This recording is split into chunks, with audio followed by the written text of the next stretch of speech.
그래서 중독의 원인을 심플하게 크게 나눴을 때 환경적 요인과 이제 개인적 요인으로 이제 나누었고, 뭐 서로 영향을 주긴 하지만 우선 이 방법에 맞게 한번 하나하나 살펴보도록 하겠습니다. 그 환경적 요인은 이제 가정 환경, 그 또래 환경, 그리고 학교나 이제 사회 환경 같은 것들. 그 개인적 요인은 본인 타고난 유전적 기질이 있고 그걸 극복할 수 있는 자기 조절 능력 기르는 거에 대해서 같이 알아볼게요. 가장 유명한 실험 중에 이제 하나의 중독에 대한 보시면 쥐를 보고 실험을 했어요.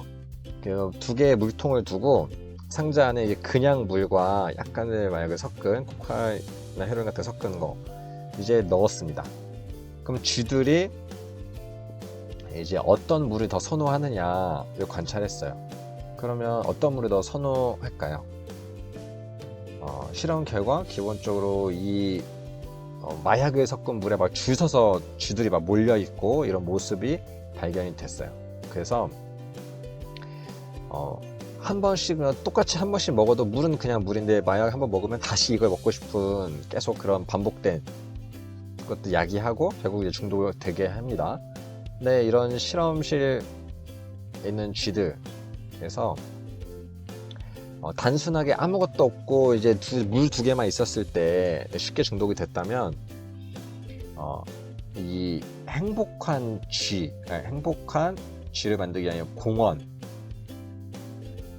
실험을 이제 이어서 확장했을 때 물만 있었을 때는 결국 그 마약에만 계속 의존해서 내가 어떤 걸 얻으려고 거기 막 줄 서서 몰고 이랬으면 나름의 이제 공원처럼 구성을 했을 때 놀거리도 있고 다른 쥐들도 있고 막 여러 가지 이제 친구 같은 것도 형성이 되어 있고 막 넓게 공간 만들어서 이렇게 했을 때 이 공원에서는 많은 쥐들이 그렇게 중독이 되지 않았다. 그러니까는 주변에 내가 다른 것들을 할 수 있는 그런 쾌적한 환경을 만들어 주었을 때 우리는 조금은 더 이 중독에서 좀 더 예방하고 관리할 수 있는 그런 좀 더 넓은 폭의 여유가 생긴다 라는 그런 인사이트를 얻은 실험 중에 하나입니다. 그래서 사실 뭐 실험 자체에 대해서는 좀 논란이 있긴 있어요. 그럼에도 불구하고 우리가 얻을 수 있는 인사이트는 독립된 공간에서 갇힌 공간에서 정말 그 물과 코카인만 있는 것보다 공원처럼 만들고 했을 때 우리는 더 많은 선택지를 얻을 수 있다는 거죠. 환경 자체를 조성하는 게 중독 예방과 관리에서 중요하다는 점입니다. 실질적으로 이제 아까도 우리가 이제 부모의 환경, 가정 환경이 되게 중요하다고 했었는데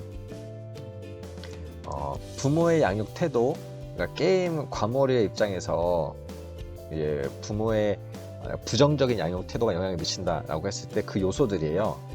보면은 비일관성, 그러니까 일관적이지 않은 훈육 태도가 굉장히 혼란스럽고 거기서 이제 갈등을 유발하는데 대부분의 비일관적인 거는 그때그때 내킬 때마다 부모의 감정적인 이제 뭐 화를 낸다거나 감정적인 이제 나름의 규범 아니면 이해되지 않는 상황 속에서 되게 폭력적으로 대항한다거나 욱한다거나 이런 요소들 그런 것 때문에 이해는 되지 않는데 그냥 즉흥적으로 이렇게 폭력적으로 감정적으로 대하는 많은 것들이 이제 아이들에게는 비일관적으로 느껴지고 그 안에서 혼란스럽고 거기에서 어떤 내가 지켜야 할 때 규범에 대해서 어긋나는 거예요.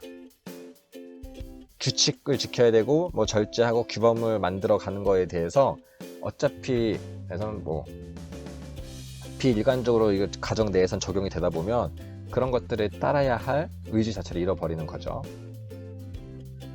그리고 또 다른 태도 중에 하나는 과잉 간섭. 스스로 자기 조절력, 자기 통제를 얘기했을 때 스스로 뭔가 조절을 해야 되는 힘을 기워야 되는데 하나하나 다 간섭하면 간섭이 없을 때는 스스로 할 수 있는 힘을 아예 이제 갖지 못하게 되는 거예요. 그래서 계속 뭐 선생님이나 부모님에게 의지해서만 누구의 감시 안에서만 행동하게 되고 그 외에서 혼자 있을 때는 어떠한 통제 능력도 갖지 못하는 위험을 갖게 되고요. 나아가서 또 이제 방치 태도는 반대긴 한데 신경을 하나도 안 쓰잖아요. 그럼 사실 아이들 입장에서는 더 자극적이고 더 나한테 바로바로 효과가 주는 그런 요소들, 쾌락적인 요소들이 더 끌릴 수밖에 없죠. 사실 성인도 마찬가지인데 여러 가지 미디어 중에서 조회수로 따지면 가장 높은 거는 되게 자극적인 방송이고, 시청률로 따졌을 때도 막장 드라마라고 하는 것들이 시청률이 더 높죠. 아무리 좋은 교양 방송, 다큐멘터리 있어도 사실 막장 드라마가 훨씬 많은 시청률, 화제성을 불러일으킵니다. 그런 면에서 사실 청소년들에게는 방치가 더 위험한 요소이고요. 그리고 과잉 기대는 또 학업 스트레스를 유발하는, 학업 스트레스가 결국 또 다른 이탈, 도피 같은 것을 불러일으키고요. 그다음 뭐 학대나 애정이 없는 거는 더 이제 그것도 많은 문제죠. 그래서 긍정적인 부모 양육 태도를 비교해서 봤을 때, 긍정적인 부모 양육 태도는 되게 허용적이고 긍정적인 거에서도 나름의 권위, 그리고 긍정적 애착이 있는 요소가 굉장히 중요하게 밝혀지고 있어요. 그래서 그냥 그 금쪽 같은 내 새끼 이런 거에서도 보시면, 친구 같은 아빠, 친구 같은 엄마라고 했을 때 오히려 맘먹거나 어떠한 같이 만든 규칙이나 규율을 지키지 않으려고 더 이제 땡깡 부리거나 더 함부로 하는 경우가 있어요. 그래서 부모로서는 기본적으로 권위가 필요하다. 근데 권위 자체가 힘에 의한 권위라기보다 나름의 이제 일관적인 규칙, 같이 함께 만든 규칙을 바탕으로 하는 긍정적인 권위. 그러니까 같이 만든 규칙, 그리고 우리가 할 규범 지키지 않으면 내가 어떤 피해를 입는다. 내가 어떤 정신적 피해나 여러 가지 피해를 입고 내가 지켜야 되는 기본적 약속이다. 이런 거를 얻을 수 있는 긍정적인 권위가 필요하고, 그 권위 안에서는 나름의 허용적인 태도. 그러니까 하나하나 다 꼼꼼히 체크하고 이런 게 아니라 기본적으로 허용적으로 열린 상태에서 지킬 건 지키자. 그리고 지킬 건 지키지 않았을 때 분명 우리가 약속한 거 내에서 너는 어떠한 이제 페널티가 있을 거다 라는 거죠. 대신 그런 페널티나 이런 것들은 결국 본능적인 애착과 사랑, 이런 걸 바탕으로 했을 때 굉장히 중요한 요소입니다. 그래서 여러 가지 이제 부모와의 이제 관계 속에서 얻는 아이의 자존감, 이런 거 연구에서도 보면은 우리 아이가 세계 최고야 막 이런 무작정 치켜 세워주고 이런 게 아니라 나는 정말 사랑받는 존재고 소중한 존재야. 하지만 다른 사람도 다른 부분에다 소중한 존재야. 그러니까 내가 소중하다는 걸 느꼈을 때, 긍정적인 애착관계가 되어 있을 때 그 다른 친구와의 관계, 또래 관계에서도 긍정적인 애착관계를 맺을 수 있고, 그리고 그 상대방에 대한 존중, 그 상대방도 누군가와는 애착관계를 맺고 있는 존재이기 때문에 그러한 이제 감정적 연결고리가 형성이 되고, 또 공감의 이제 태도가 만들어진다는 그런 이제 내용도 많이 들어볼 수 있는데, 결국은 이렇게 이어지고 있고요. 이런 것들이 결국 어떠한 상태에 중독되는 것을 예방하는 큰 힘이 됩니다. 그래서 제가 아까 중독연구소라는 웹툰을 잠깐 소개해 드렸었는데, 거기가 정말 날것의 그 청소년 이제 이용자들의 댓글 같은 것도 많이 볼 수 있어서 댓글도 되게 자주 챙겨 보거든요. 거기서 나왔던 것들 몇 가지를 제가 이제 캡처해 봤어요. 보면 게임 중독 편이었어요. 나도 아빠랑 같이 게임 하는데 엄마도 되게 같이 하고 싶어 한다. 그리고 우리 아들이 클랜장이고 이제 이건 어머니 입장에서 나랑 남편이 플랜이다. 같이 게임을 가족이 한다는 거죠. 와, 같이 게임하는 거 진짜 부럽다 라고 이제 이야기합니다. 결국 이제 게임 자체에 대한 것보다 가족이 뭔가 같이 하는 취미가 있다는 게 굉장히 중요한 거예요. 취향 공동체, 그리고 게임 하지마, 게임 나쁜 거야, 그거 나쁜 거야 라고 바로바로 하는 것보다 그 자체에 내가 좋아하고 같이 즐길 수 있는 것에 대한 관심을 가져주는 거. 그러니까 감시랑은 다른 거죠. 내가 몰래 우리 아들이 무슨 게임 하는지 감시해야지 라고 하는 것보다 같이 한번 즐겨보자 라고 해서 함께 하는 거를 늘려주는 의미에서 좋고요. 이렇게 하다 보면, 만약에 이렇게 하면서 부모님이 오히려 중독에 빠지면 안 되겠죠. 부모님도 적당히 조절하면서 우리 같이 그만하자 라고 이렇게 해서 일관성 있는 휴력 태도랑 이어지면 결국 자발적으로 규제하는, 선을 지키는 힘까지 같이 키울 수가 있습니다. 같이 만든 규범이니까. 만약에 나는 더 할 테니까 넌 일찍 자라고 하면 말 안 듣겠죠. 비일관적인 태도. 그래서 이것도 하나의 좋은 예고, 뭐 어느 책 같은 데서는 게임을 같이 하고 이러면 게임에 대한 긍정적인 태도가 만들어질 수 있어서 오히려 위험하다라고 하는 경우도 있긴 있어요.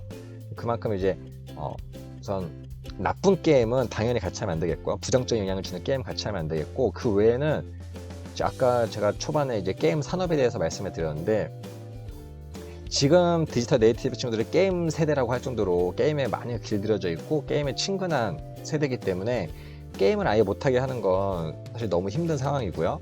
그 있는 것 내에서 긍정적으로 같이 맞추는데 취향 공동체가 하나의 키워드입니다. 그래서 요즘은 그 거실 같은데 다 같이 할 수 있는 스포츠 게임이나 그런 것들 아예 놓고서, 아니면 보드게임 같은 거라도 같이 즐길 수 있는 문화를 계속 만들어가는 그런 건강한 가족 문화 형성에 좀 초점을 맞추고 있어요. 다음은 이제 또 댓글에서 나온 거, 그러니까 원래 있던 이론에서 댓글을 제가 가지고 맞춰서 이렇게 매칭을 시키는 건데, 게임을 제일 마냥 나쁘게 본다기보다 이제 왕따, 학업 등 어떠한 문제, 그러니까 원인이 뭔지 한번 보는 거예요. 그러니까 우선 도박으로 예를 들어도 도박이 좋은 건 아니죠. 도박은 무조건 나쁜 거, 분명히 나쁜 거긴 한데 왜 도박 중독에 빠지게 되었는가에 대한 원인에 대한 고민을 해봐야 된다는 거예요. 그리고 여기서도 실질적으로 현실에서 제대로 된 친구 하나 없고, 이 작품에서는 이제 왕따 당한 친구가 결국 주변에 놀 사람도 없으니까는 게임에서 새로운 관계를 맺고 더 게임에 몰입하게 되는 예가 나오는데, 본인도 실제로 현실에서 친구가 없고 이랬을 때 인터넷상에서 오히려 이제 더 그런 관계를 즐기기도 하는 거죠. 그래서 현실적인 문제가 무엇인지 원인을 한번 파악해보고 현실에서의 만족감을 높이기 위한 요소를 같이 찾아봐야 돼요. 그래서 내가 너무 공부를 못해서 스트레스야. 그럼 공부에 관련된 내용, 아니면 지금 너무 내가 너무 돈이 없어서 이제 그런 도박성 게임 이런 거에 빠져, 아니면 너무 친구가 없어, 이성관계 때문에 스트레스, 뭐 여러 가지 요소들이 있을 텐데 그런 거에 대한 환경 요소를 한번 생각해 보고 원인을 제거할 필요가 있어요. 그러니까 실제로 이제 게임 중독에 빠졌던 친구들 중에 갑자기 이제 뭐 운동에 빠져서 게임을 하나도 안 하게 된다거나, 여자친구가 생겨서 갑자기 이렇게 완전 다른 모습으로 바뀌는 경우가 있어요. 이거는 게임 자체에 대한 재미보다 내가 어떠한 빠져야 되는 요소, 그리고 나름의 어떤 결핍 같은 요소들이 다른 걸로 채워졌을 때 금방 유턴할 수 있다는 거예요. 그래서 그 원인을 파악하면, 그리고 원인 요소를 좀 보살펴주면 쉽게 이렇게 돌아오기도 한다, 그런 내용이고요. 다음 이제 디지털 기기가 떨어진 침묵 활동 같은 것도 의도적으로 이제 노력해서 결국 활동을 연계한다. 그래서 뭐 알코올 중독도, 도박 중독도, 게임 중독도, 뭐 쇼핑 중독도 마찬가지인데, 항상 좀 밖으로 나와라, 산책도 하고 사람도 만나라, 이런 얘기 하잖아요. 그런 면에서 좀 건전한 보드게임, 나와서 춤도 추고 운동도 하고 산책도 하는 이런 야외 환경으로서 아까 공원을 만들어준 시처럼 환경 시스템을 약간 조성해 주는 거죠. 그래서 이제 또래 관계에서는 좀 문제시되는 것 중에 하나가 이제 친구 관계잖아요. 그러니까 친구 따라 강남 가고 친구 따라 학원 가기도 하고 여러 가지, 친구 따라 도서관 가기도 해요. 근데 친구 따라 이제 도박을 하러 간다, 나쁜 사례도 굉장히 많이 있어요. 그래서 이런 돈을 걸고 하는 게임의 첫 인지 경로가 주변 사람들, 아니면 친구의 소개, 친구들이 야 이거 재밌어 한번 해볼까? 이런 식으로 접근하는 경우가 많다는 거예요. 그래서 많은 부모님들이 너 저 친구랑 놀지 마 이렇게 하기도 하는데, 그거는 약간 좋은 방법은 아니지만, 그럼에도 불구하고 어떤 친구를 만나는지, 그 친구와 함께 어떤 인식을 갖고 있는지, 이런 것들도 분명히 이제 환경적 요소에서 파악할 필요가 있다. 그러니까 아까 친구가 없어서도 문제이지만 친구들한테 인기를 많이 얻으려고 나쁜 짓 하는 경우도 많아요. 그런 것들은 스스로 통제를 해야 됩니다. 그래서 뭐 옛날같이 요즘 무슨 책을 읽고 하면 도서관 가는 거죠. 근데 요즘 무슨 게임이라고 하면 PC방 가는 거고, 나아가서 그거 해봤어? 같이 하자라고 해가지고 잘못되게 이런 도박성 게임에 빠지는 위험도 있습니다. 그래서 이런 면에서는 우리가 이제 기본적으로 친구 어떤 또래 관계가 있는지 한번 확인해 보는 것도 중요해요. 너무 없어도 문제지만 나쁜 또래도 문제다. 그나마 이제 좋게 보는 입장에서는 친목, 친구들과 함께 게임하고 수다 떨고 웃고 즐기고 뭐 이렇게 하는 그런 또래 문화 자체에 대한 중요성을 인정해야 된다는 점도 분명히 있긴 있습니다. 그래서 이 친구들과의 관계가 중점일 때는 그래도 너무 나쁜 게임을 하거나 너무 나쁜 짓을 하지 않는 이상 자연스럽게 이제 여러 가지 체험을 하다 보면 하나에 또 중독되는 그런 사태는 이제 막을 수도 있어요. 결국은 또래 문화 자체에 대한 환경 요소 그리고 그런 원인 요소를 꼭 같이 고려해서 봐야 한다는 점이에요. 그래서 사실 굉장히 균형 잡기가 어렵습니다. 우리가 가정환경은 내가 노력하고 뭔가 만들어가면 된다고 하지만 누굴 만나고 누굴 어떻게 할지 또 그 친구는 어떤 친구인지 사실 우리가 다 알 수는 없잖아요. 그래서 이 또래 관계에 대한 중요성을 인지하고 같이 대화를 나눠서 그에다 인식을 심어주는 것도 굉장히 중요해요. 그런 면에서 이제 가정 환경과 또래 환경 살펴봤고요. 그리고 지금 이어서 알아볼 건 이제 도피 이론이라는 거예요. 말 그대로 도피한다는 거예요. 그래서 나의 부정적인 감정이나 현실 이런 걸로부터 이제 도피를 하는 건데 고통스러운 감정이나 생각을 적당히 이제 내가 잘 극복하고 이겨내면 성장하는데 그것을 계속 도피했을 때 우선 내적 성장이 지체되고 그리고 도피를 이제 어디로 도피하느냐가 또 문제가 돼요. 근데 이 도피하는 곳이 아까 말한 게임이던가 도박이던가 뭐 술이던가 이렇게 나쁜 곳으로 도피하면 그게 중독으로 이어지는 경우도 많죠. 그리고 이 도피 상태를 야기하는 주요 동기 원인으로는 괴로움을 느끼거나 부적절함 그리고 비난 이런 것들 느꼈을 때 뭔가 도피하고 싶어진다. 그래서 많은 이제 가정환경 갈등, 또래 환경 갈등에서 이런 감정들을 느끼고 이로 인해서 뭐 가출을 하거나 현실을 등지고 다른 것에 몰입을 하기도 합니다. 그래서 여기서는 좀 극단적으로 자살에 대해서 연구를 많이 하는데 그 요소를 가지고 자살 외 인터넷 중독부터 해서 여러 가지 많이 이제 대입을 하는 연구들이 늘어나고 있어요. 그래서 내가 도피하는 과정으로서 중독이 이어지는 경우가 많다.